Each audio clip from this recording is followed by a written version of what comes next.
So, on Wednesday, President Muhammadu Buhari inaugurated his much-awaited cabinet because I know a lot of hue and cry. Why is he not, bringing on his men? Why is he not doing some of these things as early as possible? Why is he not naming their officers? Okay, so we have 43 nominees earlier screened by the Senate, and this was like after a two-day retreat, which the president organized to guide the ministers in discharging their duties adequately. The president retained 14 ministers, 12 of whom are, from the previous administration, and then they retained their post, while 18 others were not reappointed. More importantly, they've been inaugurated, and Nigerians can't wait to see the results. So, what's the task before the president's new team? We have in the house this morning a development expert, Mr. Noruwa Edokbolo. Thank you so much for being here. Thank you very much. Always a pleasure. We also have a social commentator, Mr. Biodun Showumi. Nice to have you here. And in our Abuja studios, we have another social commentator, Emmanuel Bello. Thank you, Emmanuel, for joining us. Let me start with you in Abuja. So, what's your take so far on the portfolios attached to the ministers? Okay, well, I think basically for this president, this is his last lap, and a lot of people say this is the cabinet that will determine his legacy, what he intends to be known for, remembered for, and so I think this is, and they call them the next level minister or the next level cabinet. So for many Nigerians, this is the cabinet that we interpret better or translate better the hopes and aspiration of the president and what he needs to be remembered for 8 years. If this crop of ministers can't get it right, a lot of people will have concluded that this president has failed. So a lot will be, Nigerians will be looking up to them for a lot, but more importantly, the president himself will be hoping that these are the guys that will help him interpret or translate better all that he stood for, whether it's the area of corruption, anti-corruption or security, or even the much talk about light. This president have always asked the question, where is the light? He now has a minister from Taraba State, where you have the Mambila hydropower dam, and then of course the Kashimbila dam. I think he will be hoping that he has a minister that will help him translate, especially the issue of light. And Nigerians will be looking at that direction a lot to see whether the president can get light right, whether the president can also get security right with the defense minister he has now, whether he can redo the defense architecture of the country. So this is the cabinet that every eyes will be trained on, both Nigerians and the president. And some people actually believe that this is the cabinet that we actually decide what 2023 will look like for the APC, for the ruling party. And that it's going to be a referendum at the end of the day, whether this president has done well, whether the party has actually been the next level party, whether this party has actually, met the aspiration of Nigeria. So a lot of expectation, you think, and the task before each one of these ministers, whether those that are retained or those who are coming in, is to be able to convince Nigerians that the president means very well for this country and that he can really actually pull it off. Because the president have always said that, look, I'm going to appoint people that I know. These are the people I know. So there are no excuses again. He's got his team in place. There are a lot of people who are saying that these are very, these are very experienced people. There are people who are also saying that, look, some of the portfolios actually look very convincing, that you have the round peg in the round holes. Of course, there are other kind of arguments about balancing, whether ethnic balancing or even gender balancing. But right now, I think all that talk has gone with maybe this week that is going out. From Monday, a lot of people begin to want to ask themselves, what can you deliver? And thankfully, many of them have gone to their offices already. They're familiarized with the civil force in their offices. And so Nigerians will be looking forward to see ministers that are able to translate very well the mindset of this president, especially what he thinks, how he wants to be remembered. Because this is it. This is his legacy moment. This is his moment of truth. This is his moment of exploit. This is his bust or moment, or this is his blessed moment, whatever it is. This is the time for him to actually show what he's made of. And I think from what he has told Nigeria, this is a team he believes in. These are people that he knows about. He understands their capacity. And so Nigerians are looking up to them to see what they can do. And of course, the president too is hoping that this crop of ministers will help him shape the next 3 years ahead and actually deliver on the dividends of the next level mantra. But basically, for the rest of us, we're going to be critical enough to watch them, each one of them, and see how whether it is in the area of power, whether it's in the area of education or health, and just the various sector of the economy, to see how each one of them is able to bring to bear what the kind of confidence that reposed in them, to see whether they can actually carry out the mandate. But this is actually the cabinet, the final cabinet, or what they call the next level cabinet, and the cabinet that will actually even determine the future of the ruling party, the APC. All right, great. So back in the studio here, let me talk to Mr. Shomi. All right, so the first half of the match has been played. That's the first 4 years. We have another team in place. It's been rejigged for the second half. But the match to be played here is basically, the main goal is economic recovery and growth plan. That's what this administration has hinged its activities on. So based on this rejigging of the team, the 43-man team, what do you see that the impact is going to be on achieving the economic recovery and growth plan based on what you've seen so far? Oh, yeah. It's good the president has appointed the cabinet a lot earlier than the 6 months in the last time. That is good. Then we've also seen some good appointments made. People who have, one way or the other, have excelled in different fields, to try and rejig the whole economy. We've seen situations where the president has clearly stated some of the priorities. As for him, he's tried to make a clear statement that, look, there can't be any economic growth without security, which we all know. And then he's trying to focus on that sector. He's highlighted the issue of prison reform, to ensure that offenders are not going in and coming out reoffending again, with a view to reduce crime. Whether that will work or not is a different thing. It depends on implementation. He's highlighted the issue of the Nigerian police force, trying to re-equip them with new technology to be able to police the country effectively. Again, that it remains what they intend to do, remains to be seen, because it depends on what they're talking about. And I think that is why you have the ministers in, the new ministers.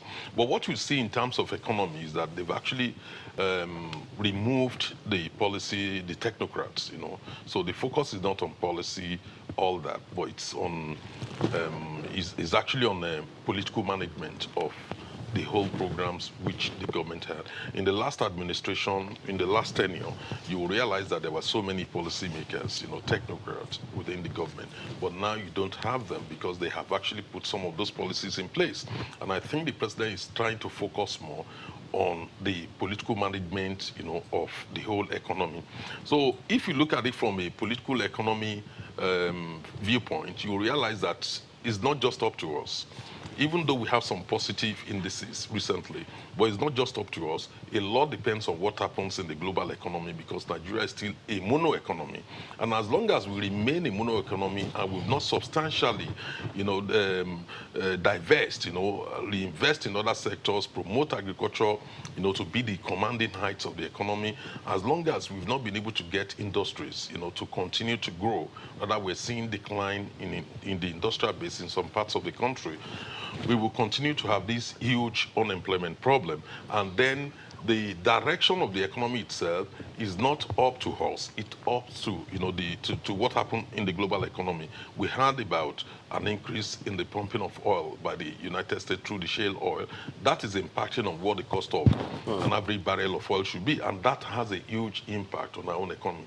Despite what is going on in Iran and Venezuela in terms of U.S. trying to stop them from exporting oil. But we've seen the United States actually gaining from it, rather than us gaining tremendously from it. So a lot depends on that. But in terms of when you now look at the economy, the microeconomy within the country, the focus, again, should be on what the government is trying to do, which is on small, medium enterprises, how to help, rural farmers, how to help small businessmen to grow and sustain, their businesses. Because we've seen when you have one major industry failing, it leads to thousands of jobs losses. Whereas so many of these small, medium-scale farmers and all that actually employ so many people, and it doesn't, if one fails, it doesn't have any major impact, you know, on the unemployment in the country. So a lot needs to be done. You need to look at the rural areas. There's no way you can have any economic development without actually developing the rural infrastructure.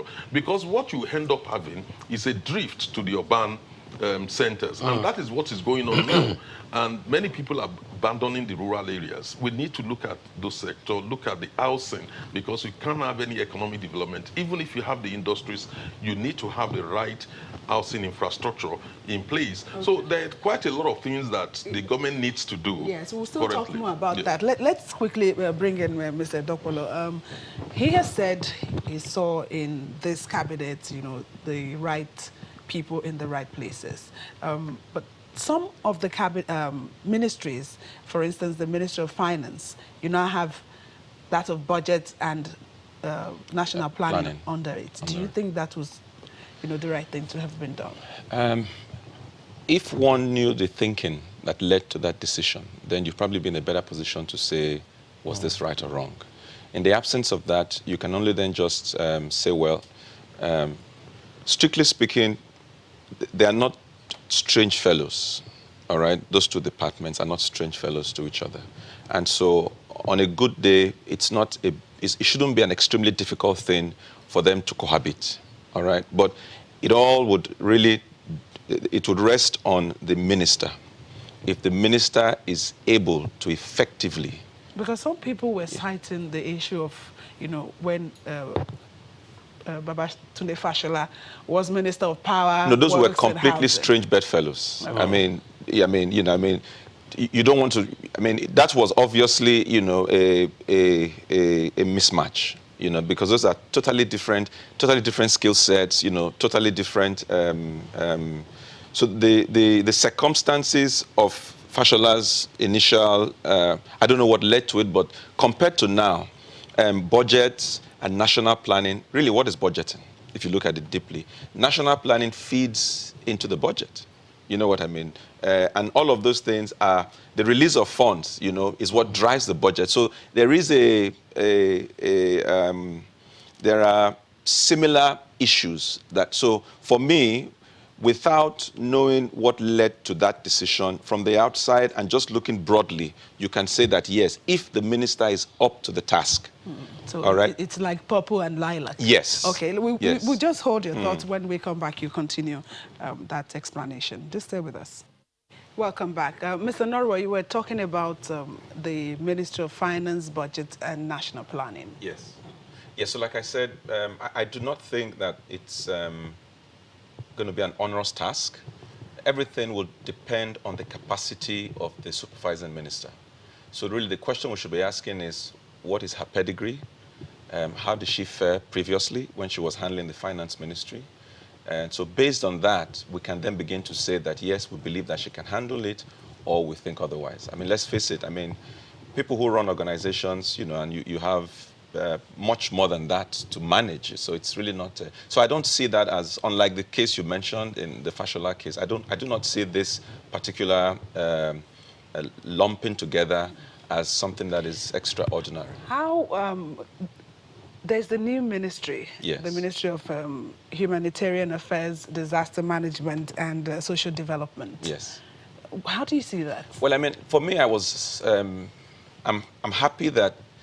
I mean, it goes to show that there is some level of, you know, the government recognizes that we have a huge problem in this area. Prior to now, we had different government agencies. It's almost like nibbling at this problem. So now that it's been brought to the ministerial level, we're hoping that that means that the government recognizes, because under this ministry, I want to believe that, you know, the issues of the IDP, the issues of migration, you know, and all those kinds of things would be dealt with. So, I mean, for me, that's a good sign that, you know, somebody is looking and saying that we have a major problem here, which hitherto we hadn't realized. But now we want to give it its, you know, pride of place so that we can focus on it. So, yes, I think it's a good decision. Yeah. All right, let me go to Abuja. Mr. Emmanuel Bello, one of our guests here, Mr. Shomi, hinted at gravitation towards political management in this current team that the president has just put together, as against what we had in the first term, where we had policymakers run things within government. Do you see this? Do you agree with him? And if you do you think it's a step in the right direction and it can help us gain momentum from what gains we've made in the first 4 years? Yeah, well, yes, I think the team, everyone is almost in agreement that for the first time, probably we're having a crack team in place. The new people injected into the group, and of course, those who are going to continue working in the ministries where they've been before. And I think what we should be doing now, apart from just hoping, and like you asked whether I think or hope, well, hope is always there, but I think what matters now is the hard job or the hard work of really, boots on ground and going back to these offices and working with, the civil servants, working with the political force and everything to ensure that they're able to deliver on their mandate. So yes, it's good to hope, it's good to have aspiration, it's good to believe that they will do great, but like the cliche saying that the test of the pudding is actually in the eating. So we look forward to seeing what they can do. What I think I'm seeing everywhere and hearing is that, yeah, this team can get it right, considering the kind of people. There's just like the last speaker said when you asked about the Ministry of Finance, and he said, look, what matters right now is about her pedigree, the minister, what she's done in the past, but probably more importantly, what she's able to do going forward. So yes, there are those who are going to be building on the policies of the past and what they've done, those who've gone back to their old ministries. But certainly, there's the hope too that they will do better. And what we should be doing and how we can be helping this process is by actually clearly setting agendas for our ministers. We should be doing that. Those of us in the media, those of us who have this privilege and the platform to be able to talk with them, is to say, look, there's a whole lot of things that Nigerians are expecting, whether it's in any of the sectors, whether it's security, beyond even what the expectation of maybe this president, beyond his expectations. So, Mr. Bello, let me quickly come in here. For records. Sorry to butt in here. Now that we're setting agenda too for these ministers, let's take, for instance, the Minister of Power. What do you think he should be doing right now? The Minister of Power happened to be my homeboy. He's from my state, Taraba State. And but without prejudice, I should be able to say that I think the president got that right.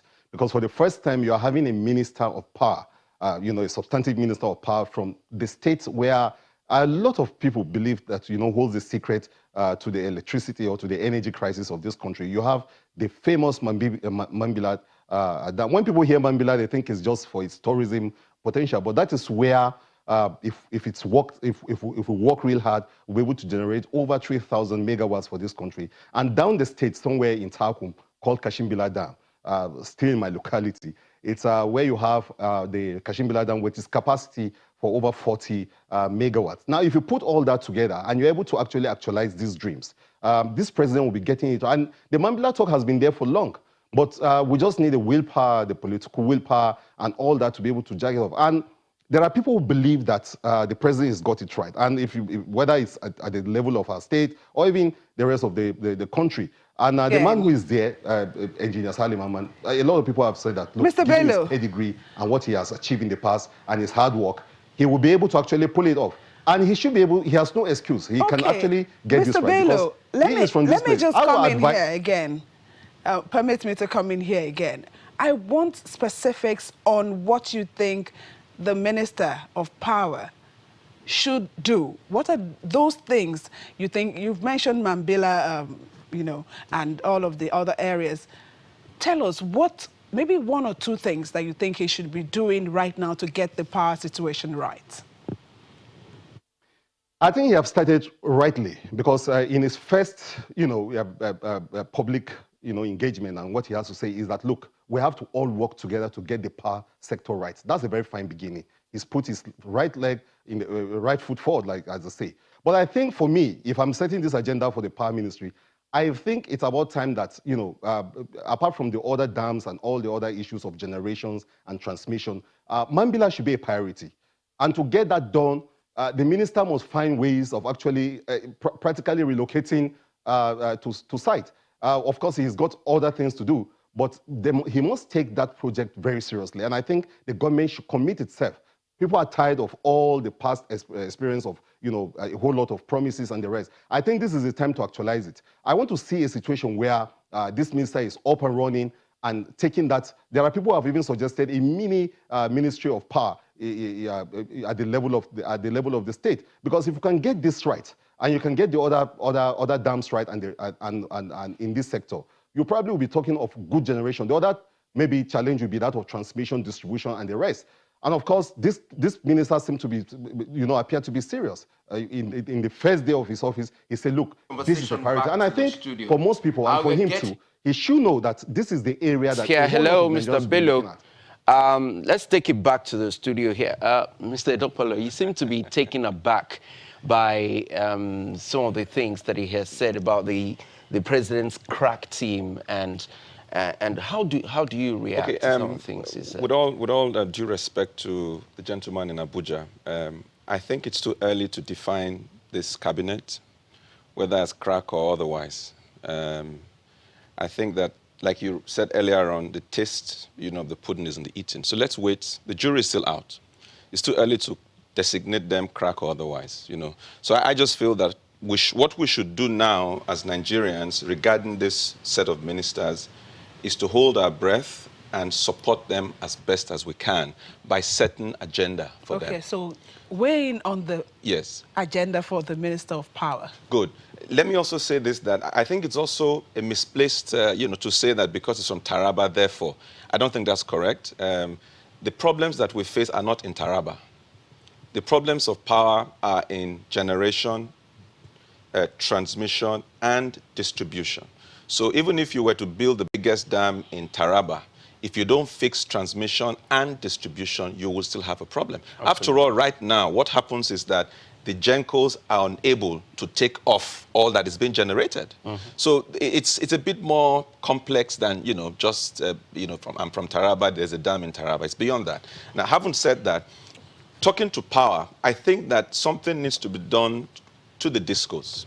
I mean, clearly, is it that they've bitten more than they can chew, or there are issues that are hindering them from performing? So, on one hand, I hear that the licenses are due for renewal.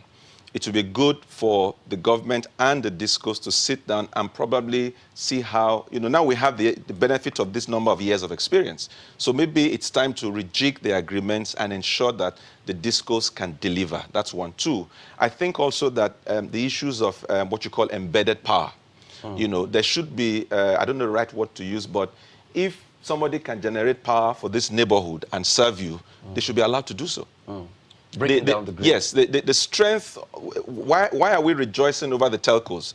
MTN knows, Etisalat or whatever, they know that if I call once, twice, it doesn't work, I can change my line. So they are forced to behave. So we've got to change the dynamics and make the discos recognize that if they do not meet up, then they can lose something. Right now, whether you like it or not, that's the person you are connected to. All right. So that's one thing they can do, yes. Mr. Shomi, just recently, the presidency touted the need for recapitalization in that sector, especially with the discos. Recapitalization. Even though it sounds like what should happen because there is need for some money in that sector.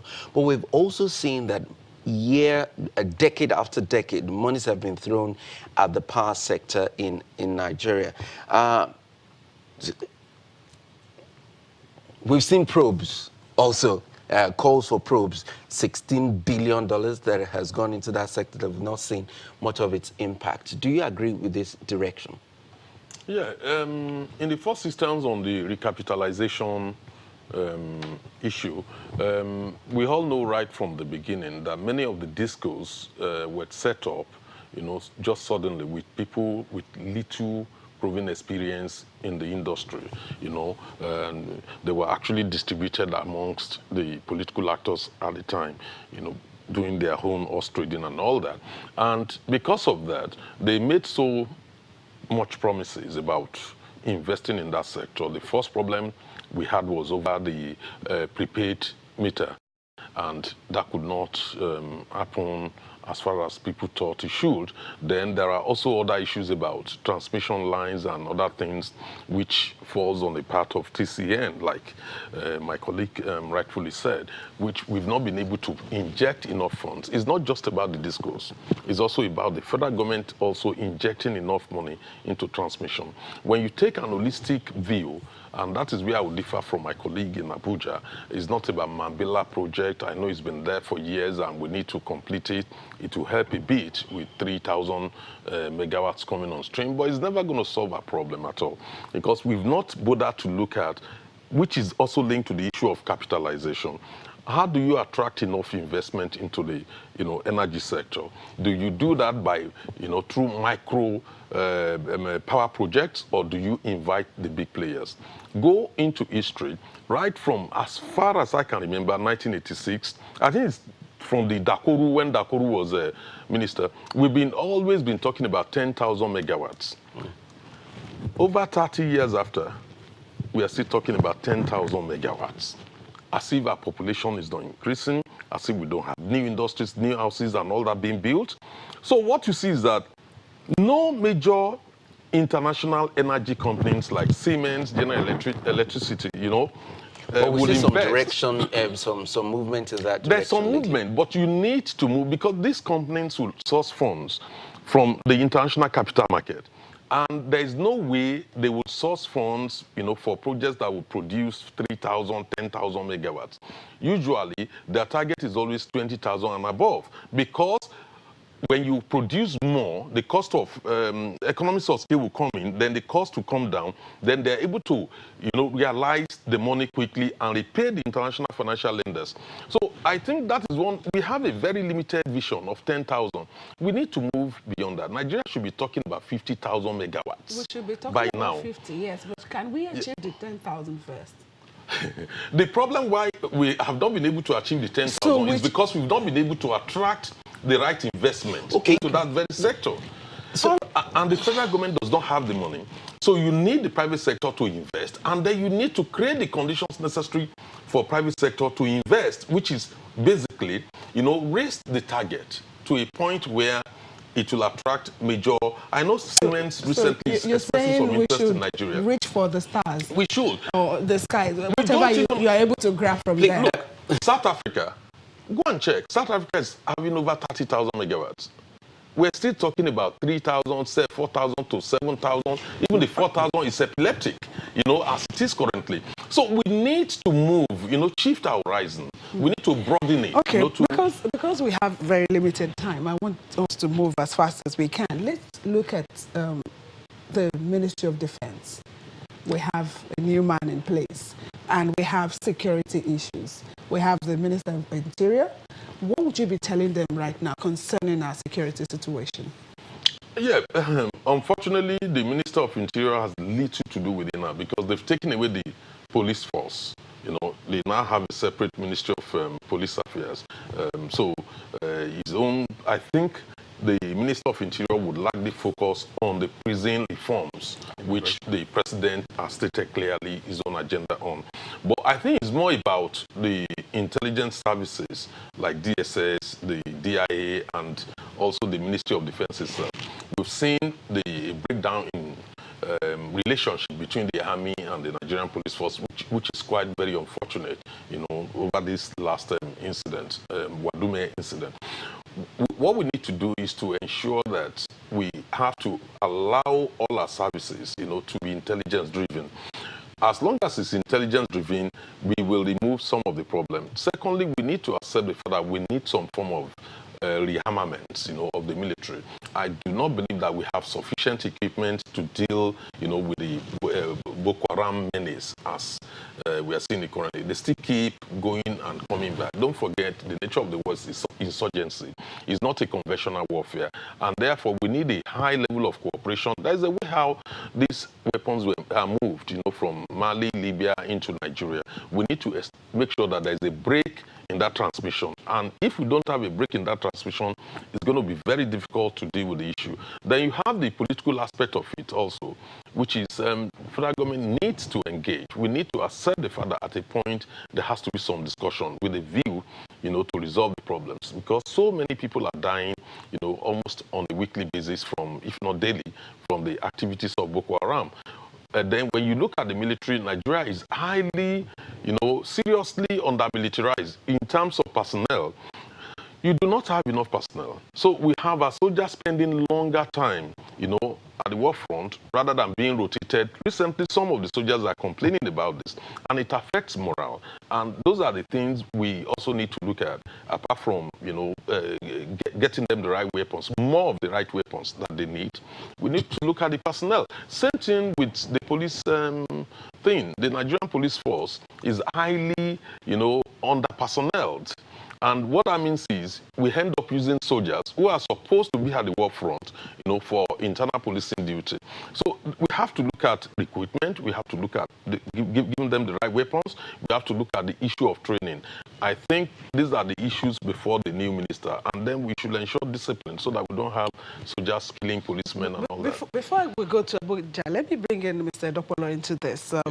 We have seen, of course, he mentioned some of those issues between agencies, security agencies, that shouldn't be. Okay, we should look at personnel, we should look at, armament and training. Some people have said, we have a new minister, shouldn't we have new service chiefs? Yes, the issue of the service chiefs is it has multiple dimensions. There is the dimension of fresh thinking, which is very important to prosecute the war. There's also the dimension that if they don't leave, some people don't get promoted. So they stay longer on one rank. And that will in itself bring about, people becoming disgruntled. So changing the service chiefs is not just now, it is on the one hand critically because of the way the war is going. It looks to me like, there's something about if you stay long enough on that job, you might just forget that, this is about war. It becomes almost like a business. I mean, if you just look at all those who have occupied those positions in the past, they end up, corruption cases, etc., etc. So if you ask me, it might even be a good strategy for the government not to keep them too long in that position. So yes, I would say because of the issues of corruption from those who have been there, the longer they stay, the more they get, entwined with the funds and all of that. So for that reason, we should change them. But more importantly also, because of the morale of the rank and file. Because if you don't get promoted, I don't get promoted, people, after some time, I'm supposed to be 4 years on the rank, I'm on the 6th year because there's no vacancy. Disaffection. Yes. Okay, let me quickly, just take the last shots from Abuja in 1 minute. What's your take on what the Minister of Defense and those in security should do concerning our security situation? Quickly, please. All right, I'll come to that briefly, but I just want to say that, look, it's also disingenuous that my colleagues in the Lagos studio there are lamenting the fact that we don't have enough generation, and they're talking about South Africa. Because, I mean, it is very criminal when you look at how much megawatts we are generating in this country, which is why for any minister of the power sector in this country, he has to do something about reviving Mambila or actually making it a reality and Kashibila down. We just have to do something about lifting what we are seeing now. Yes, we already moved away from that portion of the conversation. Mr. Bello. Yeah. Okay, I think we just have to go now because the director is all over us here. Thank you so much for joining us this morning. Social commentator, Mr. Emmanuel Bello in our Abuja studios, and Mr. Biodun Showumi, another social commentator. It's my pleasure. Thank you for being here. And a development expert, Mr. Norua Edopolo. Always a pleasure. Thank you very much. for being here. Thank you.